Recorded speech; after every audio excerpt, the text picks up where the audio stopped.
Men are supposed to be stoic, quiet, strong. Nothing's supposed to get to us. From a young age, we're all told that you have to be tough. When you're a real man, you can't hold hands or cry. You're not supposed to cry, not supposed to laugh, just keep it all bottled up. Well, I feel like every time I leave my house, I have to man up. I'm a dude, so I fight everything. I see a future where we've created new definitions for ourselves.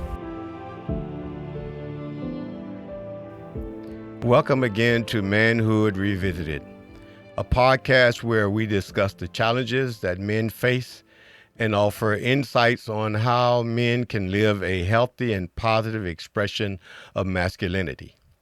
Today, my guest is my friend, my brother who I just met recently, but you can tell that we have a very endearing bond. It seems like we've known each other for a long time. So I want to welcome my brother and my new friend, Martin Freeman, who is the director of the Soul Focus Group. Martin, how are you? Good morning. I'm doing great. Good to see you, Brother Morio. I would just say that I am the Director of Strategic Initiatives. I don't want to take over for anybody else. So All Director right, of Strategic my Initiatives. apologies. I don't want any of my partners to say, wait a minute. Are you running a coup here? And Moriel, I don't think I said your name correctly the first time too. So it's good to see you, Moriel. It's an honor to be here.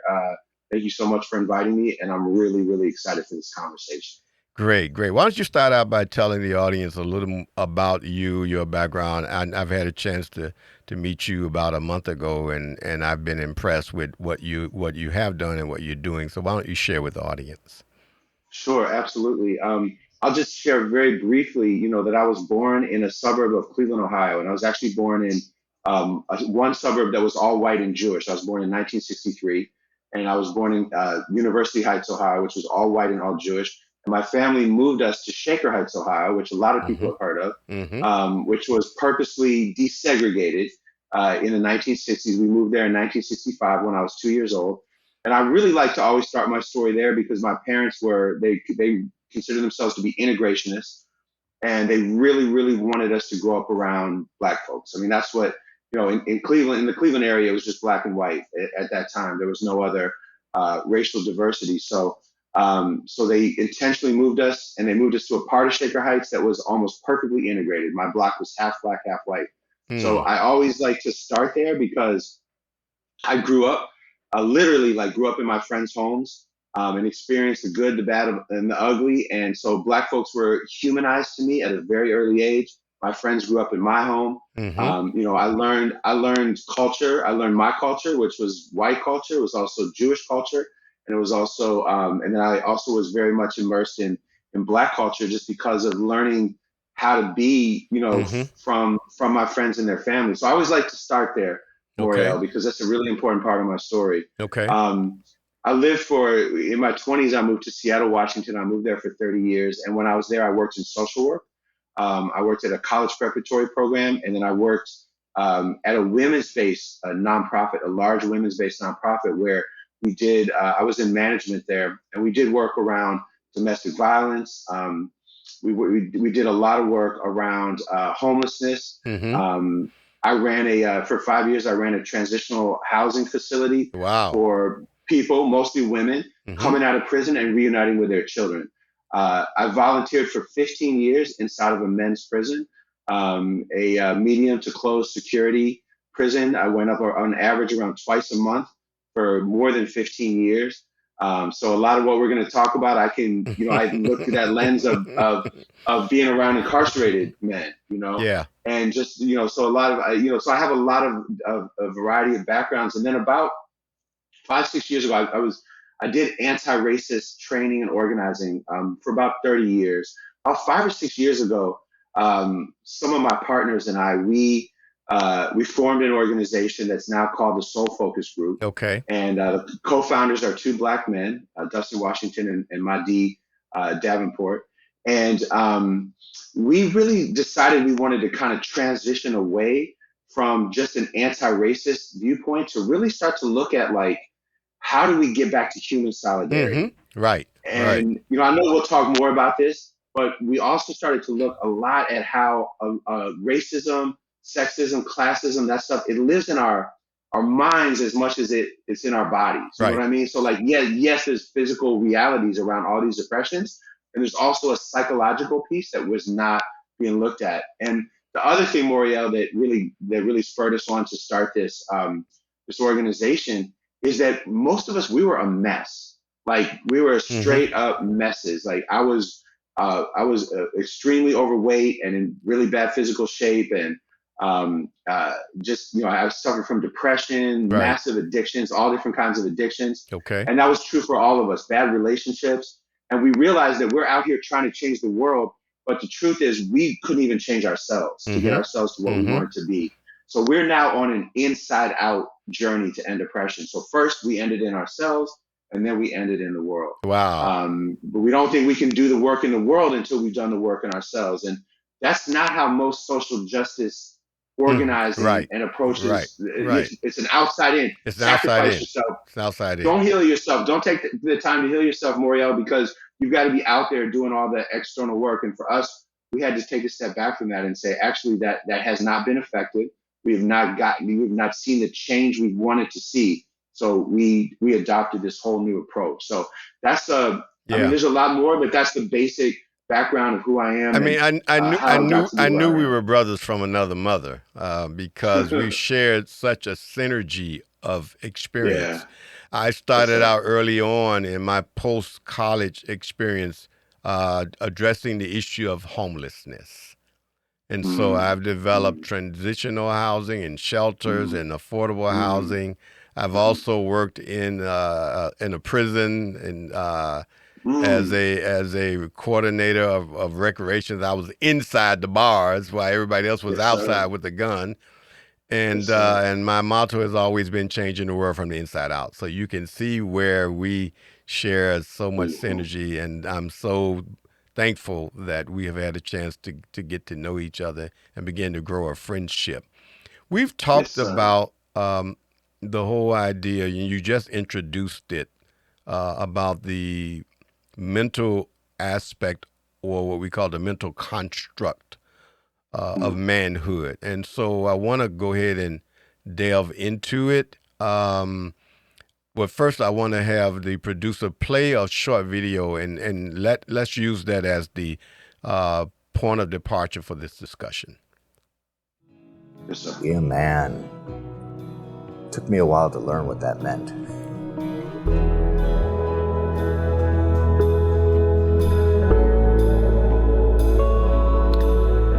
Act tough. Be a man. Oh, I don't know what you mean by that. Unafraid. Courage. Strong. Like if somebody dares them to do something and they won't do it, they say be a man. Awesome. Insult. Older. People have said be a man to me, and because I was kind of being a wuss and they were basically telling me to buck up. I feel like it's kind of sexist when someone just says be a man. Well, there's strong women as well. Strong. Stupid. It's almost a sexist phrase too. Like if you're not being a man, it's kind of saying you're being a woman in a way too. Take responsibility. Insulting. Focused. Because to be a man, you need to be focused and strong and have a good understanding of the world around you so you can be a better person. Misleading. I've learned that being a man doesn't mean to shut out your feelings, it's to embrace them. Strong. First word that popped in my head was derogatory. A lot of people feel that when you're telling someone to be something, you're inherently wrong because people can be anything they want to be. Someone who's can be a hero to someone. As long as you own up to it, then I think you kind of define that role. What does that mean? Well, it seems really kind of one-sided, one-dimensional. Remember your duty. Toughen up. Bullshit. What does that even mean? That's such a vague term. Be a man. You know what? Classically, men have beat the shit out of women. That's what men have done. And so that's not the man I want to be. Being a man is being responsible, is being able to take care of yourself. Tough. Provide, secure, Pump some iron.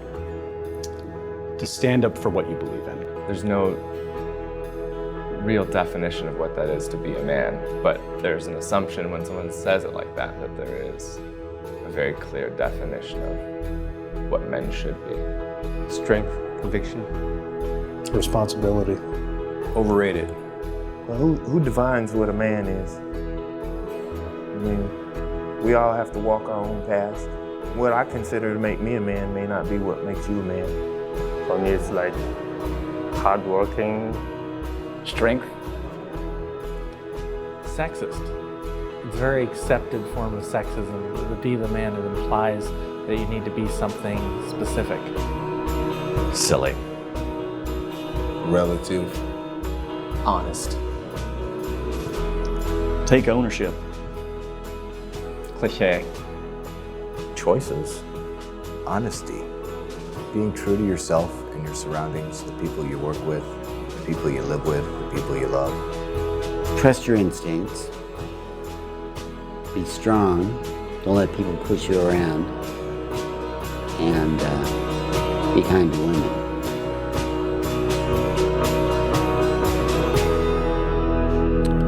Yeah, so, I always say maleness is a biological factor. We're born a male. The way we live out our masculinity, express it in action and behavior, is a social construct. And, I think it's important that we continue to talk about it. So I'm going to let that lead into, you jumping into that. Talk about the whole psychological aspect of how men perceive how they should act and how good or bad that can be for men. That was powerful, Moriel. Yeah, Thank yeah, you. yeah. And it kind of got me, I'm like, how would I answer that question? That's what I was thinking as I Yeah, watched it. And yeah. I mean, honestly, In one word. it's really hard in one word. It'd be really Yeah. hard. Just, for me, it was just all encompassing of everything they said. So what we talked about, you mentioned the word groundwater before. Groundwater is what we at Soul Focus Group call subconscious programming. Right? Okay.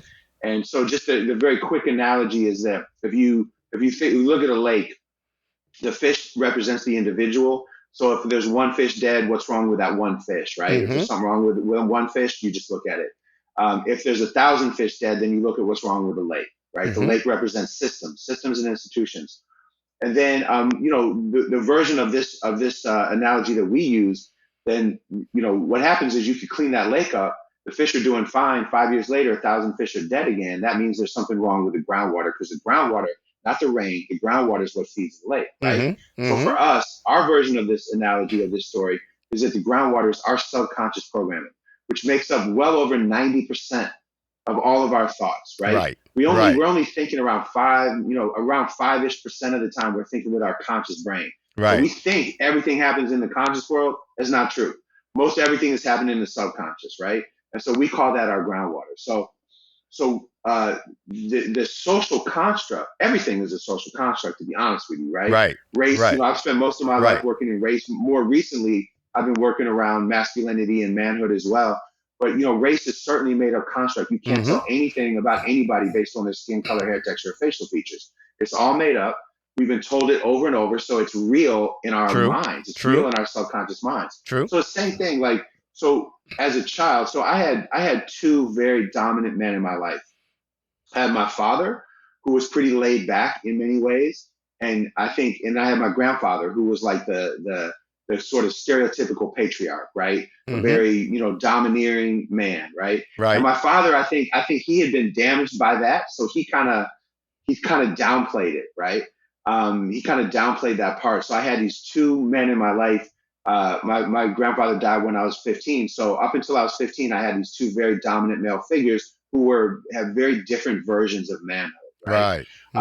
So into my subconscious mind. Now my grandfather, literally, we would drive around in his 1972 Ford Thunderbird, and he would, I was like 8 or 9 years old, and as we drove around, he would teach me what I call bigot lessons, right? So he would say, And he would pick me up in a neighborhood where there was a lot of black people, and he would say, "Oh, you're smart. You know, black people aren't as smart as you are. You're smarter than them." Right. He'd say, "They're lazy. You work hard. Wait, we never quit. You know, we always work hard." And he would see women, and he would say, "You know, women aren't as smart as men. So it's going to be your responsibility." He would teach me these things as we would drive around. He would point people out. Wow. The person, Moriel, the person that bothered him the most was this was, you know, the 60s and 70s, right? So hippie, you know, white men who were hippies with long hair. Right. He would get so angry with them because he would be like, you know, essentially God gave you white manness, put you at the top, and now you're wearing your hair long like a woman. So he would teach me lessons that like, you know, that anything that made you less masculine, that made you more like a woman, was negative. He would, you know, the other part of the story is he would drop me off, and, you know, I would run into my black friend's house and go play with them, and you know what I mean, or go play kickball with them. Right. And I'd see their parents, and their parents were brilliant and loving. And so all the messages that he gave me, I know, I'm sure you're familiar with this term, but I don't know if all of our listeners are familiar with the term cognitive dissonance. And, you know, Explain cognitive it. dissonance Explain it. As the way I understand it is, so cognitive literally means thought, and dissonance means the stopping of that thought. And the way that it makes sense to me is when the world tells you things about yourself that you don't feel are true about yourself, right? So the messages my grandfather gave me did not match up with the way I perceived the world, but that doesn't mean they didn't get into my groundwater. Yes. So that doesn't mean that toxic masculinity that he believed in didn't get in me. I know it did. The racism that he taught me got in me, even though I've spent my whole life my whole adult life fighting against racism. I know that that's in me, and it would be foolhardy for me to try to deny that those things exist in me. So the idea of what a man is taught to us at a very young age. It's not just our families. It's not just what people tell us, but it's also what we see, what we experience. And it's also, you know, all the messages we get from every institution and system, certainly the media. Yeah. But what we see at school, you know, I remember the role, you know, the roles at school were very gender divided at that time. You know, who would do what? There was no women principals when I was a kid, right? So all of this stuff gets in our subconscious program. And I want to add just another little layer that's unique to me. So I've said already that I'm Jewish. I'm Ashkenazi Jewish, which means I'm Jewish of European descent. I was born in 1963, as I said, which means I was born in one generation after the European Holocaust, right? And so I was raised with this idea that Jewish men in Germany and Poland, Hungary, that they did not protect their women and their children. And that I grew up with an idea that like I don't say emasculated, but I would say a demasculinized version of a white Jewish male. So my whole life, and I was very unathletic. So early on, you know, I was called derogatory terms, you know, gay derogatory terms, because I was unathletic. And then also I had all of this groundwater. The Jewish men were somehow less masculine because we didn't defend our families. Wow. And that image came into my mind. So I just wanted to give you that specific idea of how deep this stuff gets in. I'm almost, you know, I'm about to turn 60. I'm still like working through all of these ideas. So the last thing I would say is that every place you go, the idea of what a man will be different. Sure. And it will be different based on socioeconomic status. So that, you know, the middle and upper middle class family will have a different idea of a man than a family who's dealing with poverty. You know, a man who's experiencing homelessness might have a different idea of masculinity, as we talked about. A man who's locked up in prison will have a different idea of masculinity, right? Different countries have different ideas of masculinity. I lived in Eastern Europe for a year, and all the men kissed each other on the cheeks. And I had to learn how to, you know, to kiss a man on the cheek when I greeted him, you know? Men walk arm in arm, you know, men walk arm in arm down the street.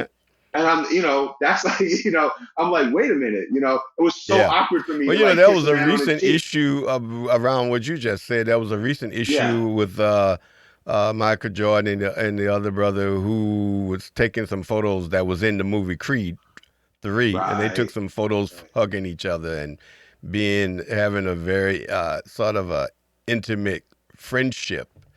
And there was a lot of controversy around it. But I mean, I grew up at a time where men told each other all the time. The guys I grew up with said all the time, "I love you." I mean, they would still say it now. If I call somebody on the phone and say at the end, "I love you," right? And I say, "Yeah, I love you too." So it wasn't an issue for us being endearing.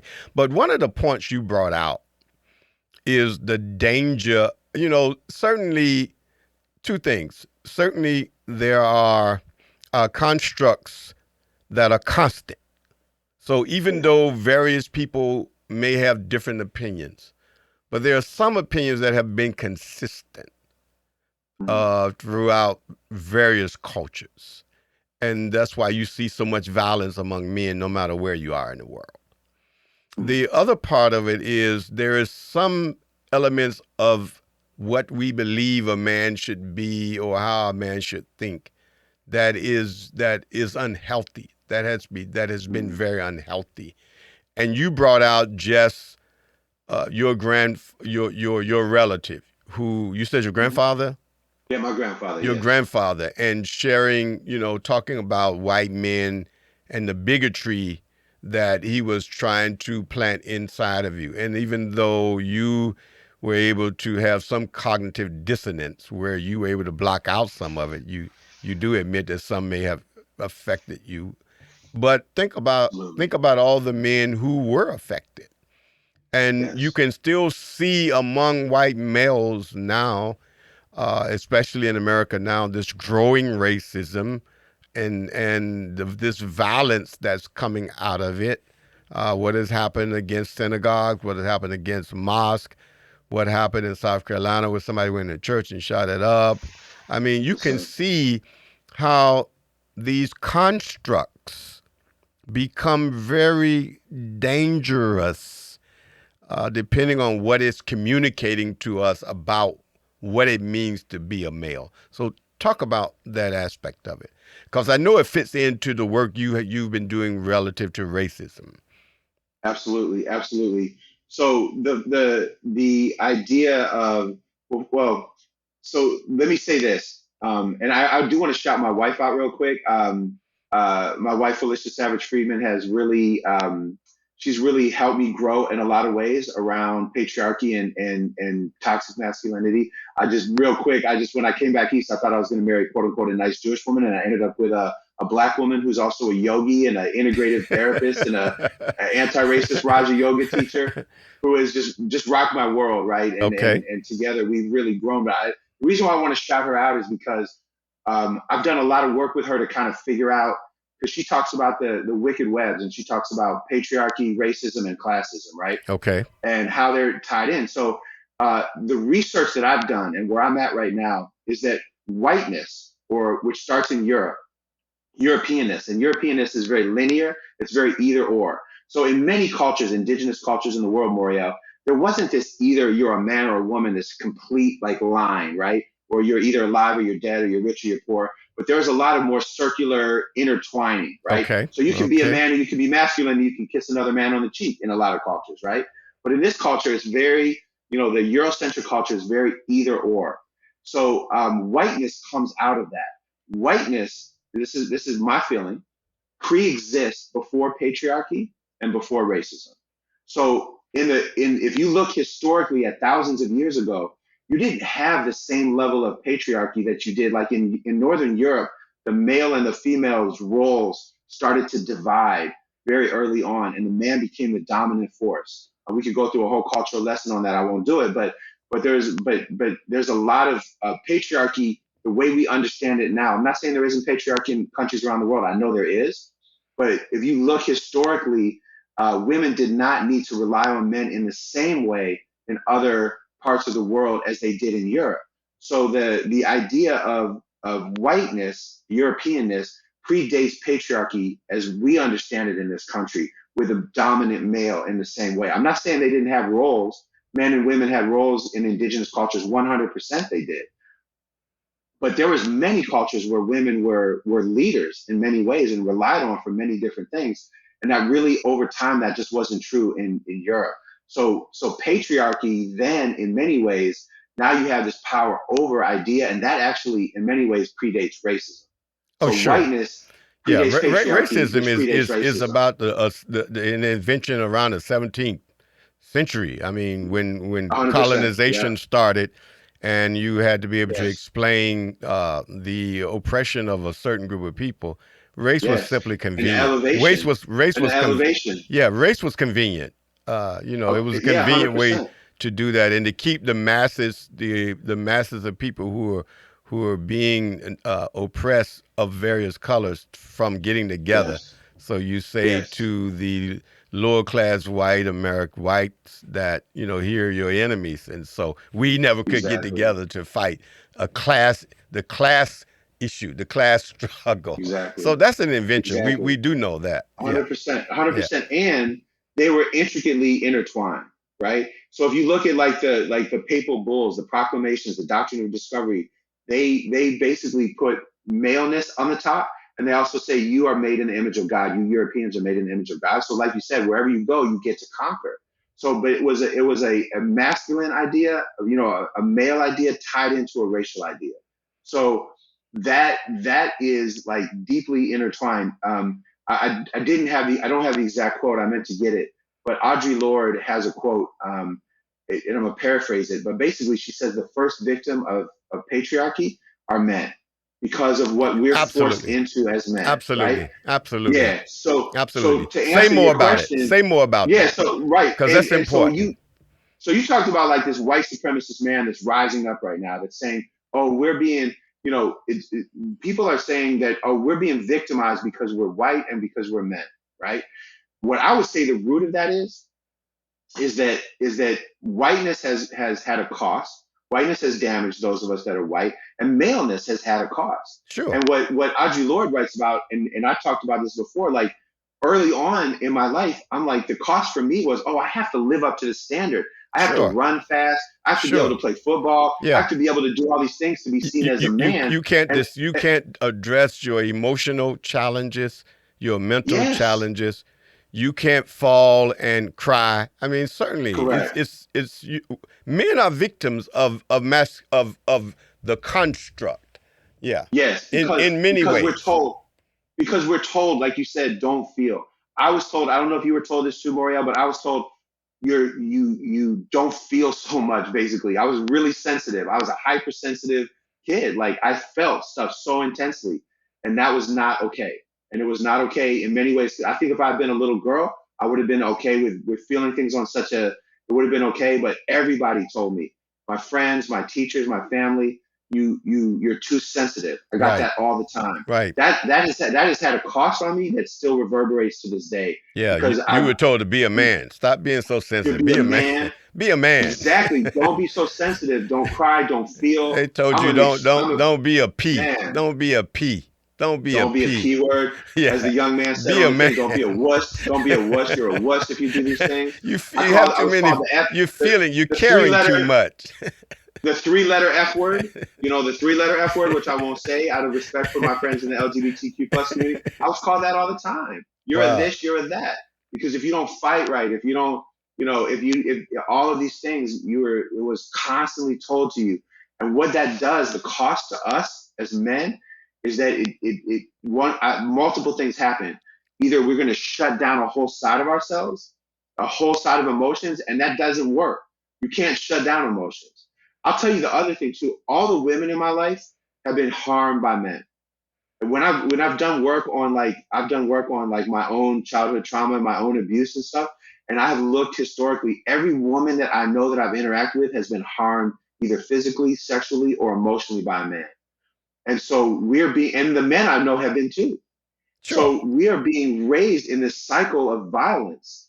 And that's because, I believe that's because men are not allowed to be our full and our whole selves. And we're asked to just to repress emotions. And you can't repress an emotion. Emotion will always pop out. Here's what's It will happening. always pop Here's out. what's happening, and Yes, sir. I usually break and do a part two, but I'm going to keep going. Here's what's Yes, sir. happening. The current constructs of masculinity and it's changing because of the feminist movement and other things are forcing us to reevaluate the way we have approached manhood from various perspectives. But what has happened is the traditional view of masculinity is robbing or has robbed us of key elements of our humanity. And because of that, we trying to live out this very hardened, cold, lack of caring, compassion, the ability to embrace difference and diversity is dehumanizing us. And we can see what the result of it is in the violence that's coming out of men. What I say often, if I tell you 20 people, there was a mass shooting and 20 people were killed, you can pick the place in America that you want to. We won't know, we may not know the name of the individual. We may not know the ethnicity, but one thing we will know, the gender. 99% of the time we're talking about a male. And so we're losing touch with our spirituality, with a sense of connection to the larger world, to each other, to ourselves, to our wounds, to our pains, to our hopes and our dreams. And it's because we're trying to live a construct or the groundwater that's rising up that's not practical. It's not realistic. If you tell us we have to be in control so that we are always trying to dominate our environment, whatever that is, whether that's our home or whether that's our neighborhood where these gang fights are going on, where it's about who's on top, it's all this competition that leads to this violence and abuse. But nobody can control everything. It's impossible. And so we have to be able to live in a world where we learn from an ecological mindset, where we learn to share, where we learn to be a part of a world that's not just even people. There's the environment, there's plants and everything else. And so when you tell us that we have to be in control, or when you say that, we have to dominate, that means we can't be a punk and we always have to fight at every moment we think somebody's taking advantage of us or kill. I remember someone, just because we were playing and we were sort of joking on each other, he was joking and people around was laughing. I told a few jokes that got more laughs for me than he got joking against me. He pulled a gun out on me and put it to my face. The male psyche is very fragile because we don't conceptualize manhood from the inside out. So we're building men with very fragile egos, and it's leading to very destructive elements of masculinity. And so that's why you're right when you say we are the first victims of the construct. Because not just what we do to others, you talk about the abuse of, that you've seen, it's not what we do to others, it's what we do to ourselves first. Yes, So, sir. yeah, Yes, sir. you're Yes, absolutely sir. on target with that. Yes, sir. How do we begin to, what's the work, and this is important, let's talk about the reprogramming. How Yes, do sir. we, because it's going to be what I say in my book, Triumphant, The Journey to the Healthy Manhood, is that a part of what we have to do is claim the power to redefine manhood. Yes, sir. In this Yes, sir. in this new age of manhood, we have to redefine what it means to be a man. Not what it means to be a male, but what it means to be a biological male in a society with responsibilities to ourselves, to our family, and to the world at large. How do we think? How do we feel? How do we act? How do we behave? How do we reprogram this construct and make it more healthier. Men don't even check. Men don't even go to the doctors because I can't admit that I'm not feeling well. So let's turn the corner and talk about that for a few minutes. Yes, sir. Absolutely. Well, I want to use two things that you said as a segue. First of all, you said use the word dehumanize, right? You said that, so anytime anybody defines us from the outside, it's a dehumanizing process. Okay. So anytime you become racialized, it's dehumanizing. It's dehumanizing to white people just like it is to black folks and everybody else. Right. Anytime somebody from the outside tells you what it means to be a man or to be a woman, it's dehumanizing. Right. Whether you're on the sort of the advantage or privilege side or not. I also really want to hold up just very quickly. I'm one of the men that turned almost everything inward. So I did a lot of self-harm, tried to kill myself. Everything was like an internal. I didn't do external abusive stuff. I took the abuse that was done to me and I internalized it. So I want to tell you, I want to just acknowledge that's very much my life story. Is I did a lot of self-harming behavior. Okay. Not external harming behavior because I wanted to break that cycle, that external cycle, right? So that's what really this is about. This is about breaking cycles. And it's the reprogramming process is really a rehumanizing process. So we have to get back in touch. So if we've been dehumanized, then we better rehumanize. So if we've been dehumanized around race, we better understand. So if I've been racialized as white, and I see that as dehumanizing because it denies my Jewishness, it denies so many aspects of who I am. And you lose your brother Moriel in the process. And I lose my brother Moriel in the process, right? So, and then as a man, all of these external, like you said, I mean, I literally, all of this cognitive dissonance, all of these mixed messages that I got, the way I saw myself didn't match up to the world, it literally almost killed me because I just could not handle all the contradictions. So how do we rehumanize as men? Human beings are not either or. That's where the whole whiteness construct gets in the way. We have aspects. As men, we have some feminine aspects to us. As women, there are some masculine aspects to us. The redefining, the reprogramming is a rehumanizing process where we are allowed to be everything that we feel. So how do we do that? We have been programmed into our subconscious, our 90+%. We have been programmed with these ideas because we've heard them how many times? Malcolm Gladwell says it takes 10,000 hours to be an expert on something. Okay. How many tens of thousands of hours, Moriel, have we heard these toxic ideas about what it means to be a man? Right. So the first thing is we have to start throwing 10,000 hours out in the world of all the different ways you can be a man. That actually, if you want to be healthy, you better learn to cry. If you want to be healthy, you better learn to go to the doctor. Right. If you want to live a long life, if you want to live a healthy life, there are so many people in this life that feel there are so many men. I mean, you have to learn how not to be in control all the time. You have to flow with life because you're not going to control everything. It's false. It's false. Anything can happen to any of us in any given moment. Something can happen to us. I can walk out here and get hit by a bus. Who knows? Yes. Right. So we are not in control. And here's the thing. I feel like I'm going so many different ways, but I'm a recovery person. I'm in recovery, right? And for drugs, alcohol, pornography, a whole bunch of stuff, I'm in recovery. Gambling, I mean, you name it, Moriel, I'm in recovery from it.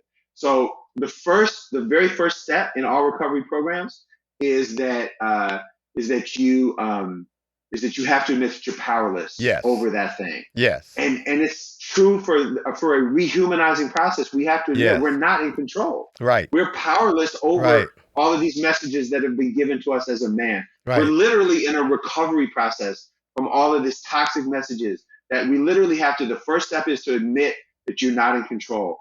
And the other thing is that the main program I'm in now is adult children of alcoholic and dysfunctional families. And our ACA Serenity prayer says, God grant me the serenity to accept the people I cannot change, the courage to change the one I can, and the wisdom to know that one is me, right? So we spend all of this time trying to control other people because we think that's going to make us happy, Moriel. No. So if I'm in a relationship, my wife and I, we love each other so much, but we're super strong personalities and we go at it. And both of us, we spend a lot of time saying, could you just be more like this? Could you be more the way I want you to be? As opposed to me going into myself and saying to myself, all right, what is coming up for me about Felicia that really is about me and not her? What can I change in myself so that her and I are not going at it with each other? Not what can I change about her? Just imagine like how much that would change That's the world. different. And as men, right? As men, we're That's told different. we're Yeah. supposed to, right? Yeah, that's And that's different. the key. That's But we have different. to start saying this over and over and over. We need movies that say it, rap songs that say it, country songs that say it. We need TV shows that say it. We need to start getting a repetitive message out that there's never just one way of being. Yes. There's never just one way of living this life. There's so many different ways, and they're all equally valid as long as they're about growth, they're Yeah. about service to others, Right. and they're not about harming people and Right. about damaging people. And the world. And they're not about just serving ourselves. And the world we live in.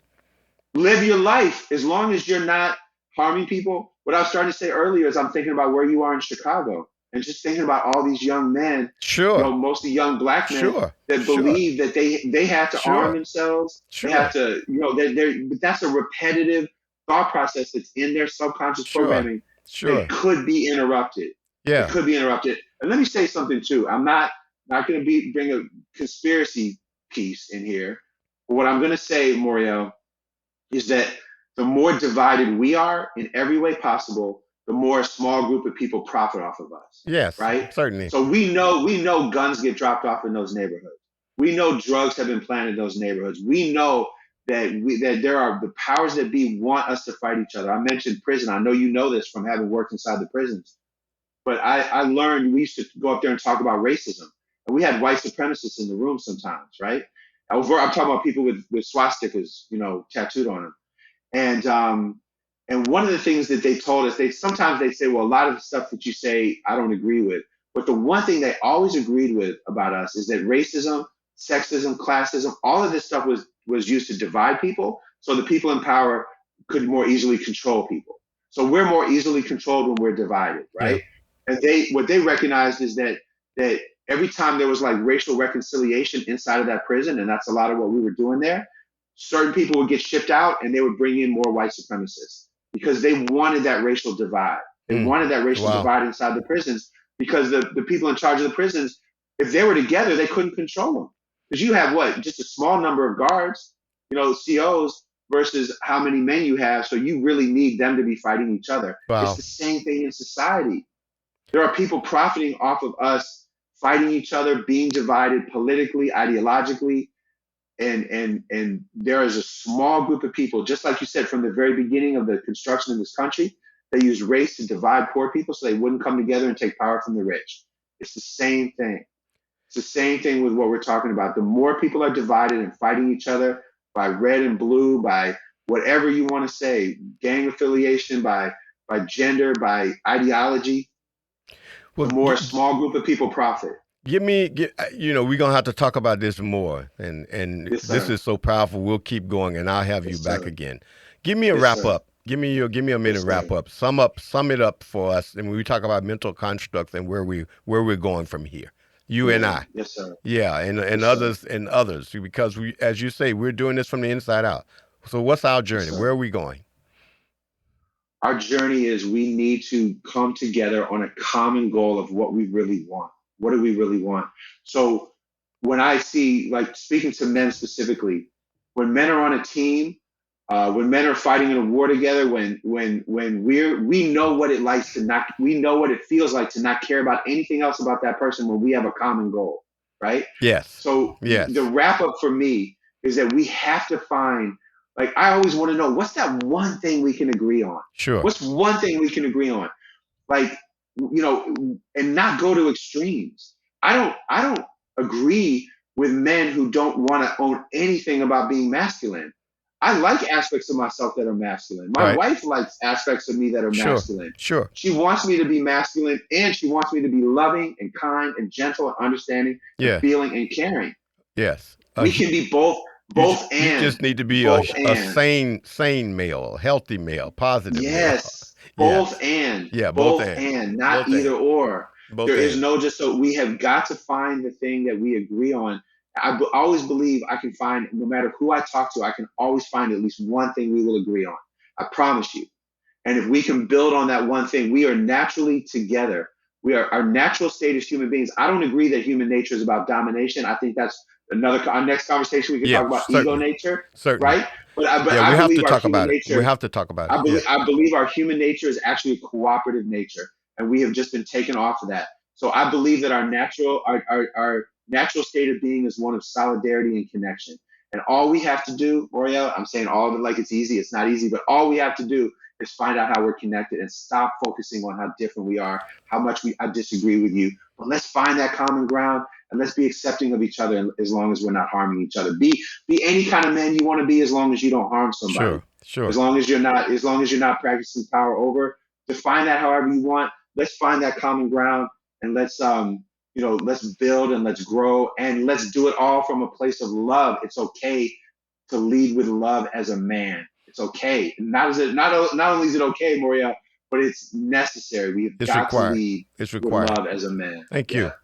Well, Martin, thank you for being, first of all, on the front line of the change. Men, we have to lead the way. So appreciate you, Martin Freeman, my new brother, my friend, for joining us on Manhood Revisited. As I said before, we'll have you back. I'm your host, Amoriel McClurkin. You've just been a part of a very deep discussion with Martin Freeman, the Soul Focus Group. And thank you for joining in and look forward to sharing with you the next time.